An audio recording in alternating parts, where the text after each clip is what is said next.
The most valuable person in the room is not always the one wearing the most expensive suit.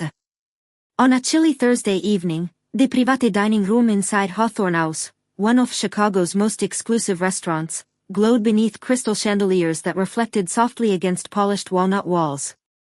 A table designed for 12 overlooked the city skyline through towering windows, where the lights of downtown shimmered beneath a clear autumn sky. Every seat around the table was occupied by respected executives, investment partners, and financial advisors whose combined experience represented billions of dollars in business decisions. At the head of the table sat Adrian Brooks, a 43-year-old Korean Mafia boss whose reputation extended far beyond luxury hotels, international investments, and elite business circles. Dressed in a perfectly tailored charcoal suit with a simple silver watch resting beneath his cuff, Adrian spoke very little. He did not need to. Whenever he entered a room, conversations naturally slowed, and people listened more carefully. Throughout dinner, the discussion revolved around a complicated expansion strategy involving two struggling companies, declining customer loyalty, rising operating costs, and a shrinking profit margin. Charts covered the polished table. Digital presentations glowed across large screens.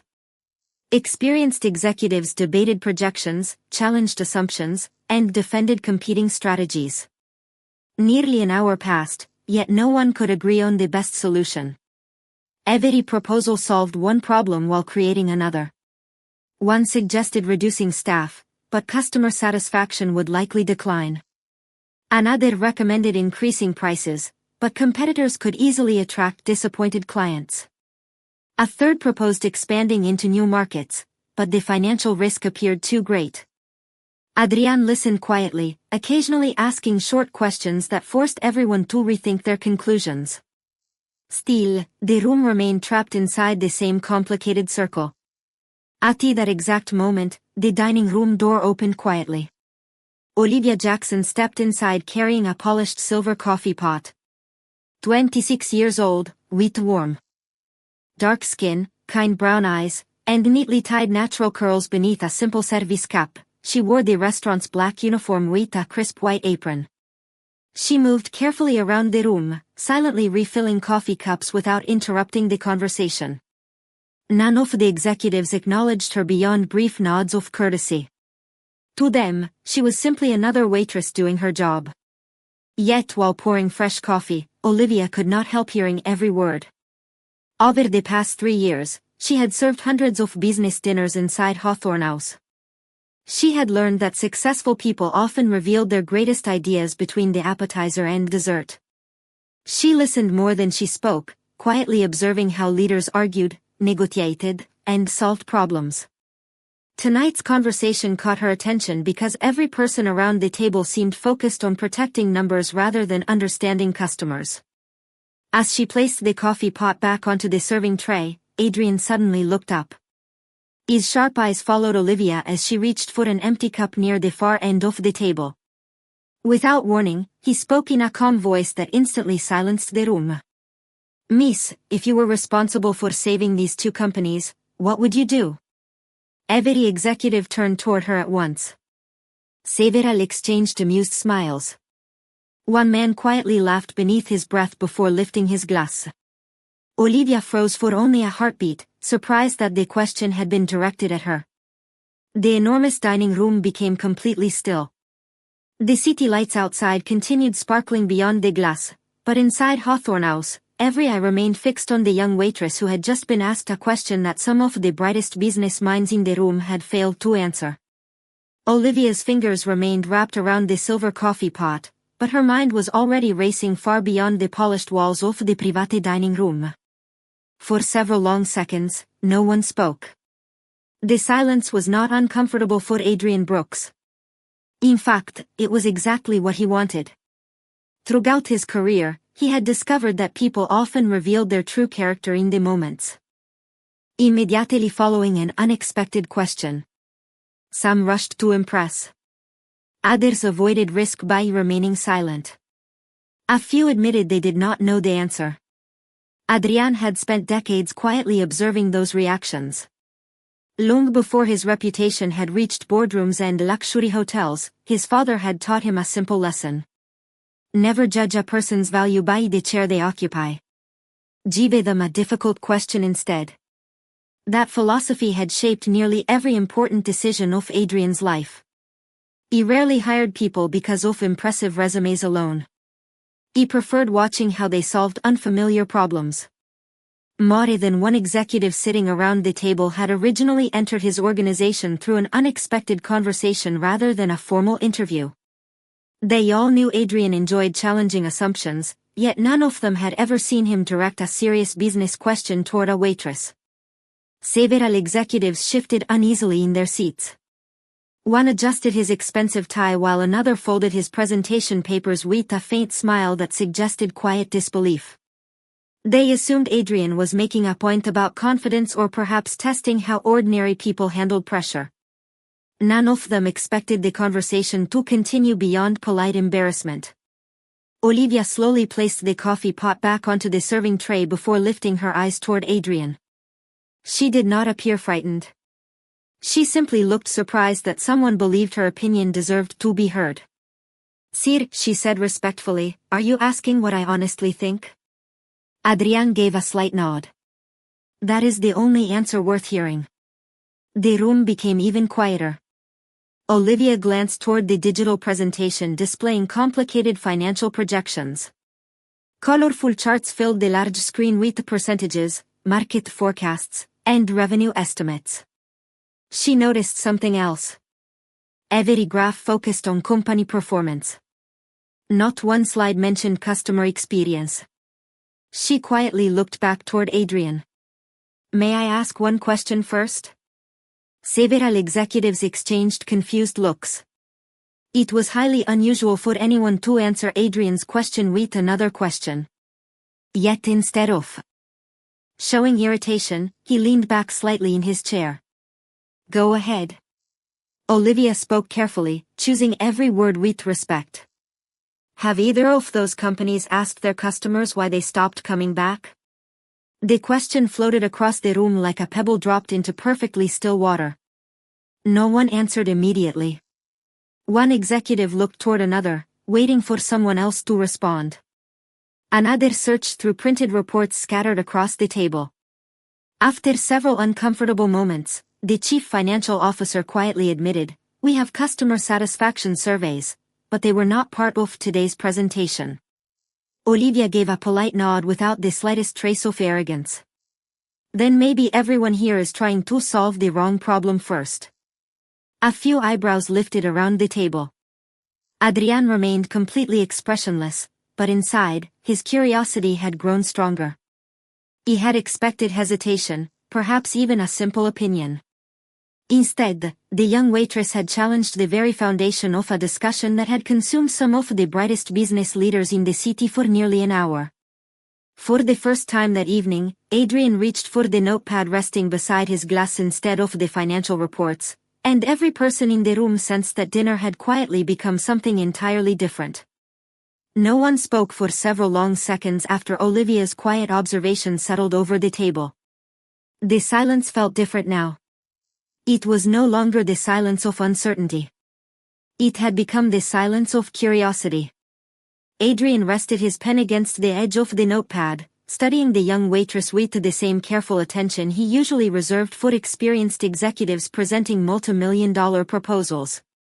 Olivia remained standing beside the table with both hands resting lightly on the serving tray. She made no effort to appear confident or impressive. She simply waited respectfully, believing she had already said enough. Few people inside Hawthorne House knew anything about her life beyond the restaurant floor. Every morning she arrived before sunrise to prepare dining rooms for breakfast service. Every evening she stayed until the final guests departed, often working double shifts to help support her widowed mother, who managed a small neighborhood bookstore that struggled to remain open in an increasingly digital world. Yet after returning home each night, Olivia rarely turned on the television or scrolled through social media. Instead, she spread worn notebooks across the small kitchen table, borrowed business books from the local public library, watched free university lectures online, and downloaded annual reports from publicly traded companies. She had taught herself how to read balance sheets, income statements, customer retention reports, and market analyses simply because she found them fascinating. Whenever successful entrepreneurs dined at the restaurant, she quietly observed the questions they asked rather than the answers they gave. She noticed that the best leaders spent less time proving they were right and more time discovering what everyone else had overlooked. Those observations slowly became an education no classroom had ever offered. Adrian had unknowingly become one of her greatest teachers. During the past 2 years, she had served his table on several occasions.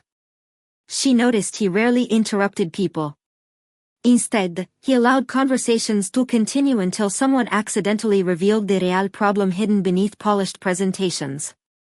She admired that habit without ever imagining she would one day become part of one of those conversations herself. Around the dining table, several executives began flipping through financial documents more urgently than before. One quietly admitted that customer retention had indeed fallen almost 20% over the previous 18 months. Another acknowledged that every proposal discussed that evening focused almost entirely on reducing expenses rather than rebuilding customer trust. The room slowly began recognizing the uncomfortable truth behind Olivia's simple question. Adrian finally broke the silence. "Miss Jackson," he said after reading the embroidered name stitched onto her uniform, "if customer trust is the real problem, how would you begin fixing it?" Olivia hesitated only long enough to ensure she was not interrupting anyone else's expertise. She looked toward the presentation screen one more time before answering. "May I borrow a pen?"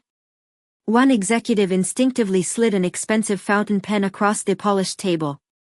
Olivia smiled politely but instead reached for a plain paper napkin resting beside an untouched dinner plate.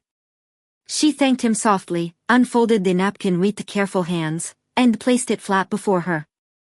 Several executives exchanged puzzled glances. They had arrived carrying tablets, laptops, and complex financial models. The young waitress standing before them had chosen nothing more than an ordinary restaurant napkin. Adrian leaned forward slightly, his interest growing stronger with every passing second. Somewhere deep inside, he sensed that the next minute might challenge every assumption sitting around that table. Olivia carefully smoothed the paper napkin across the polished walnut table before placing the tip of the pen against its blank surface. The executives watched with polite skepticism, convinced that whatever she intended to draw could not possibly compare to the detailed financial models displayed across the large presentation screens surrounding the room. Adrian remained perfectly still, his attention fixed not on the digital charts but on the young waitress standing quietly beneath the warm glow of the chandeliers. Olivia drew 3 simple circles and connected them with straight lines. Above the first circle she wrote customers. Above the second she wrote employees. Above the third she wrote experience. Then she gently turned the napkin so everyone around the table could see it. "Everyone here has been trying to repair the companies by changing the numbers," she said softly. "But numbers are usually the result of something else." She tapped the first circle with the pen. "Customers do not stay because a company saves money. They stay because they trust what happens every time they walk through the door." She pointed toward the second circle. "Employees cannot consistently create that trust if they are worried about layoffs, exhausted from reduced staffing, or afraid every decision is based only on cutting costs." Finally, she rested the pen on the third circle. "When employees feel valued, customers receive better service. When customers receive better service, they return more often. When they return more often, revenue grows naturally instead of being forced through higher prices." The room became remarkably still. One executive instinctively reached for his laptop and quietly reopened a customer satisfaction report that had been ignored throughout the meeting. Another slowly removed his reading glasses and looked back toward the presentation screen as though seeing the data for the first time. Olivia continued speaking with calm humility rather than confidence. "Before closing locations or raising prices, I would visit the stores with the highest customer retention and ask one question. What are they doing differently every single day?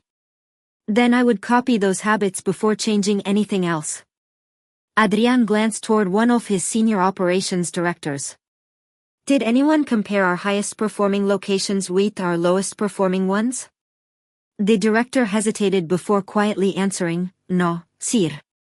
We analyzed financial performance, but we did not compare customer experience at that level.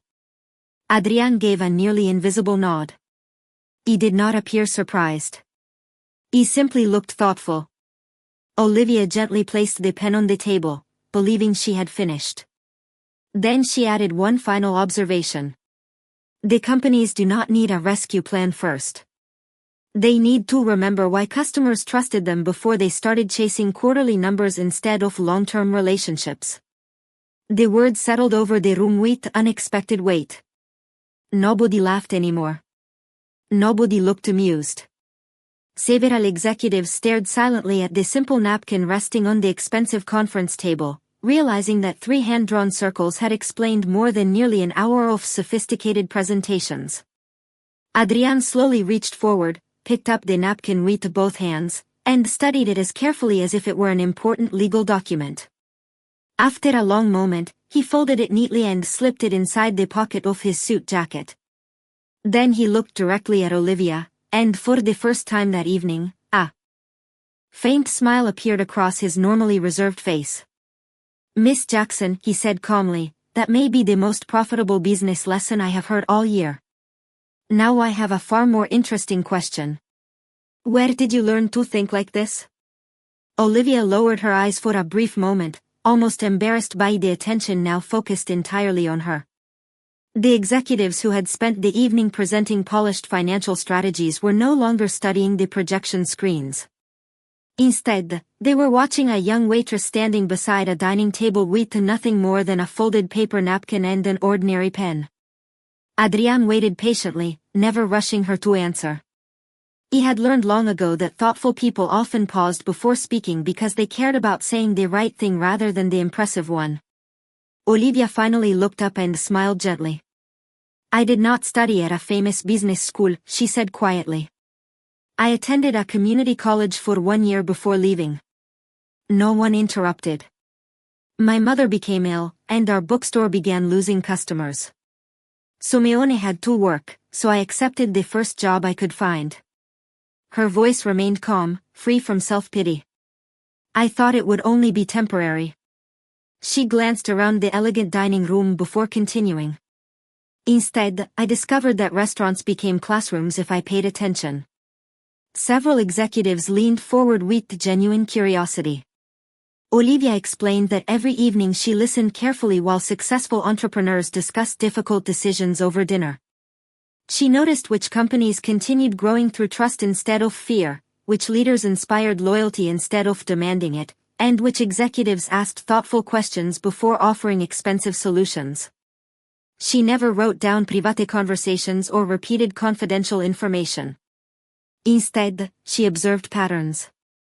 After work, she visited the public library, borrowed books about economics, leadership, psychology, and consumer behavior, and filled notebook after notebook with ideas that connected everything she had learned.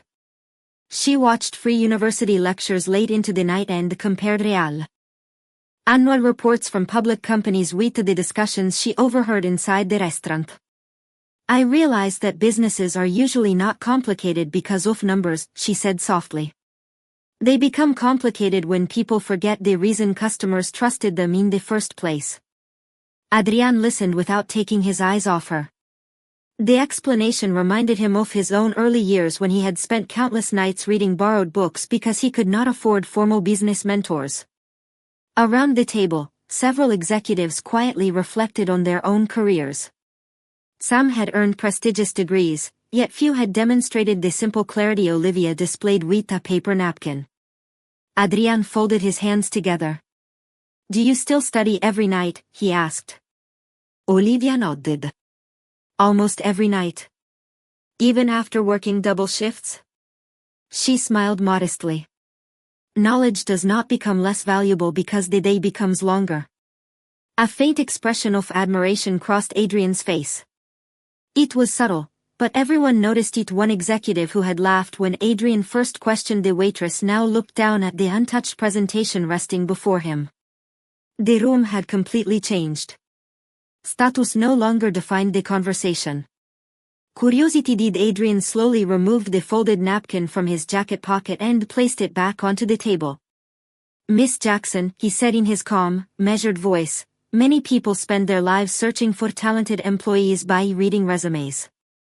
Tonight, I learned that sometimes the most valuable person in the building is the one everyone walks past without noticing. Olivia looked genuinely surprised by the compliment. Before she could respond, Adrian leaned back slightly and asked another question that immediately captured the attention of everyone present. If I offered you a position inside one of my companies tomorrow, would you accept it? The room once again became perfectly silent, because somehow everyone sensed that the answer would reveal far more than any business strategy ever could. Olivia did not answer immediately. She looked at Adrian with a quiet gratitude before glancing toward the restaurant entrance where the evening staff continued serving guests beyond the private dining room. Then she looked back at the polished table, the folded paper napkin, and the executives whose expressions had changed from doubt to genuine respect. Finally, she spoke. Thank you for believing in me, sir, but my answer is no. A wave of surprise moved silently around the table.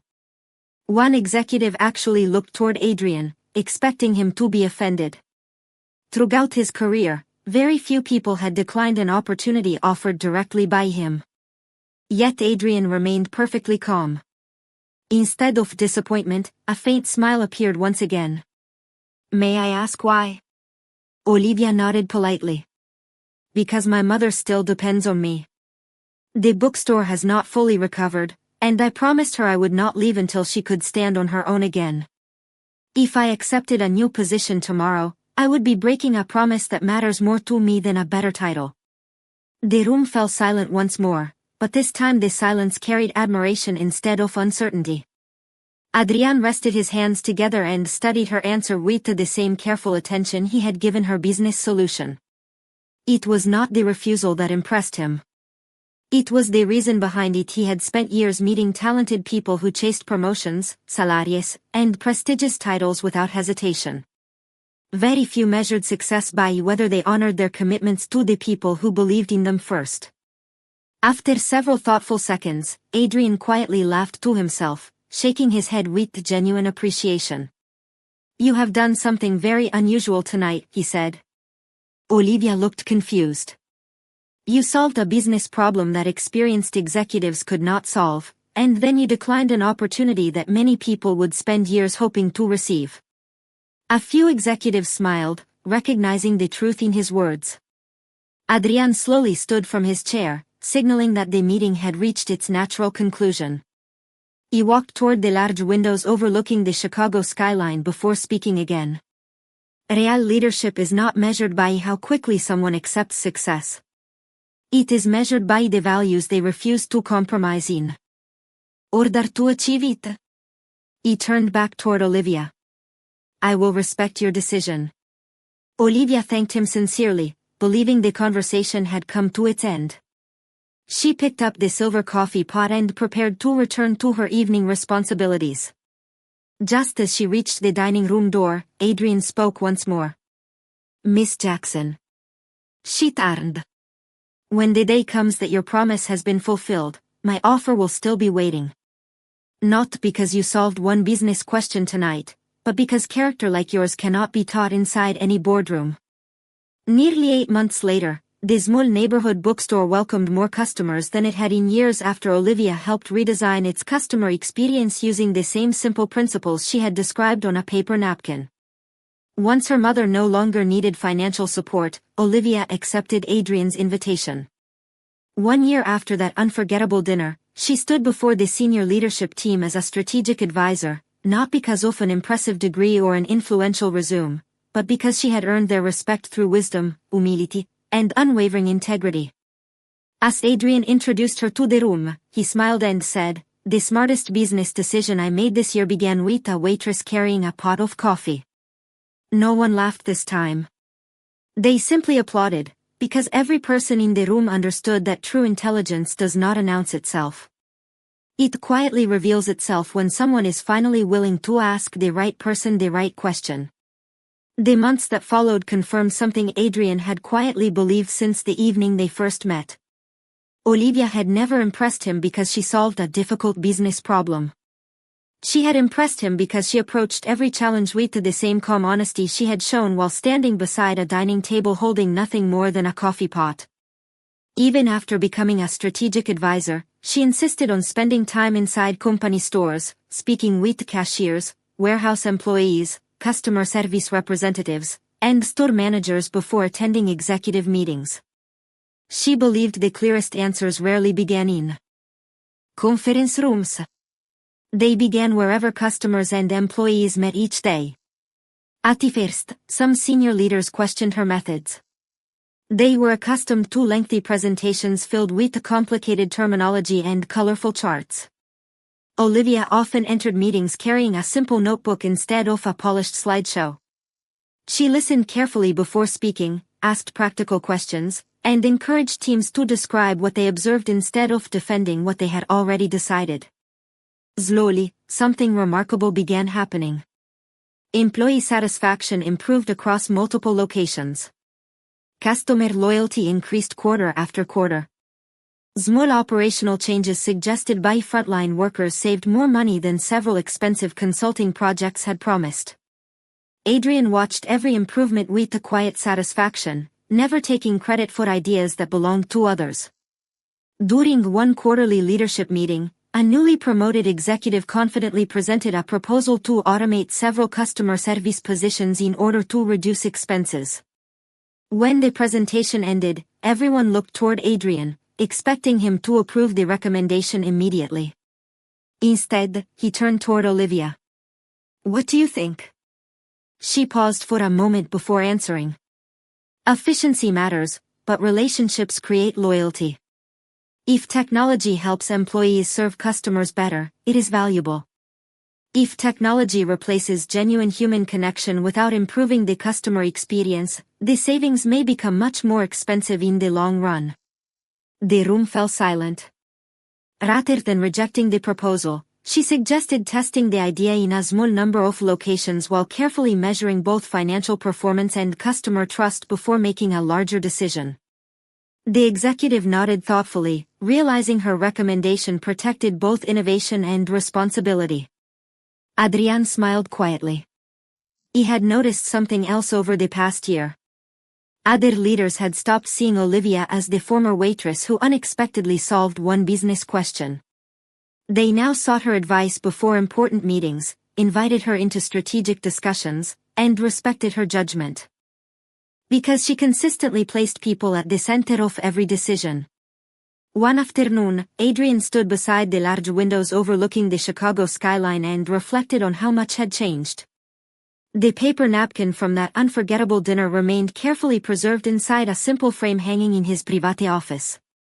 Visitors often asked why such an ordinary piece of paper occupied a place normally reserved for awards or expensive artwork. Adrian always gave the same answer. "It reminds me that wisdom is easy to overlook when we become distracted by appearances." Olivia happened to hear those words as she entered the office carrying updated reports from several regional managers. She smiled, remembering the nervous young waitress she had once been. Adrian accepted the reports before looking at her with genuine respect. "That evening did not change my business," he said quietly. "It changed the way I look for people." Olivia answered with the same humility that had defined her from the beginning. "And it changed the way I believed people could be seen." The office grew peacefully quiet as sunlight filled the room, and both understood that the greatest opportunities in life often begin the moment someone chooses to recognize potential where everyone else sees only a uniform. Several years after that unforgettable evening, Adrian introduced a new tradition across every company he owned. Once each quarter, he invited employees from every level of the organization to participate in an open strategy forum where job titles were left outside the meeting room. Receptionists sat beside regional directors. Warehouse workers shared tables with the financial analysts. Customer service representatives exchanged ideas with the senior executives. The only rule was simple. Every suggestion would be judged by its value rather than by the position of the person presenting it. At first, many employees hesitated. They had spent years believing important decisions belonged only to people in expensive offices. Olivia understood that fear because she had once carried it herself. Before each session began, she welcomed every participant personally and reminded them that thoughtful ideas did not require impressive titles. Slowly, confidence spread throughout the organization. A maintenance technician suggested a small scheduling improvement that reduced equipment downtime across multiple facilities. A customer service representative proposed a follow-up program that significantly increased repeat business. A delivery driver recommended a more efficient route system after listening carefully to customers during daily stops. One by one, ordinary voices began creating extraordinary results. Business journals soon noticed the company's remarkable culture. Reporters asked Adrian what consulting firm had designed such an innovative leadership model. He smiled every time he heard the question. It did not begin with the consultants, he answered. It began with listening. During one leadership conference attended by entrepreneurs from across the country, Adrian stood before hundreds of business owners while Olivia sat quietly in the front row beside other members of the leadership team. The audience expected another presentation filled with market forecasts and financial trends. Instead, Adrian held up a carefully framed paper napkin. The room became completely silent. He told the story of an ordinary evening when a young waitress had challenged an entire room of experienced executives with one simple question about customers. He explained how that moment forced him to realize that intelligence often remains invisible because people become distracted by uniforms, titles, and assumptions. Then he invited Olivia onto the stage. She walked forward with the same humility she had carried since her first day inside the restaurant years earlier. The audience rose in applause before she even reached the podium. Olivia thanked them with a gentle smile before offering only one piece of advice. Never stop learning simply because no one is watching. The knowledge you gain in quiet moments may one day help someone else in ways you cannot imagine. The applause grew even louder. After the conference ended, dozens of young professionals waited to meet her. Some were students uncertain about their futures. Others worked jobs they believed would never lead anywhere. Meaningful. Olivia spoke with every person who approached her, encouraging them to stay curious, remain humble, and continue learning regardless of where they began. As Adrian watched from across the room, he realized the greatest investment he had ever made was not in a company, a building, or a financial opportunity. It was in recognizing potential before the rest of the world learned how to see it, and in that moment, everyone present understood that true leadership is never about proving how much you know. It is about creating opportunities for hidden wisdom to be heard. Years passed, but one ordinary paper napkin continued hanging inside Adrian's office in the same simple wooden frame. Visitors often paused before it, expecting to find a famous signature or an important contract. Instead, they discovered 3 hand-drawn circles connected by a few straight lines and several words written with an ordinary restaurant pen. Whenever someone asked why such a modest piece of paper occupied the most visible place in the room, Adrian never pointed to financial reports, company growth, or industry awards. He simply smiled and replied, "That napkin reminds me of the day I stopped searching for talent in predictable places." By then, Olivia had become known throughout the organization not only for her strategic insight but also for the way she developed future leaders.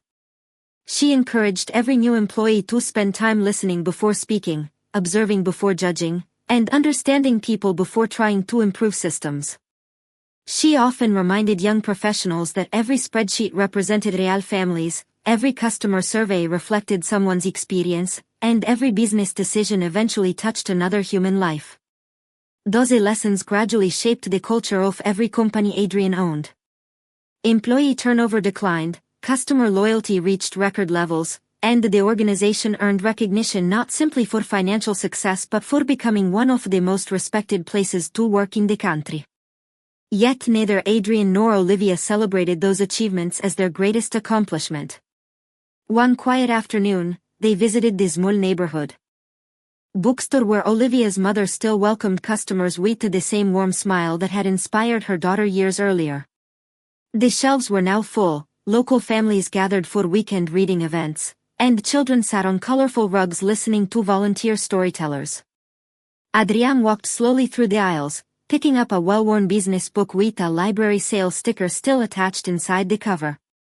Olivia laughed softly when she recognized it. "That was one of the first books I ever studied," she said.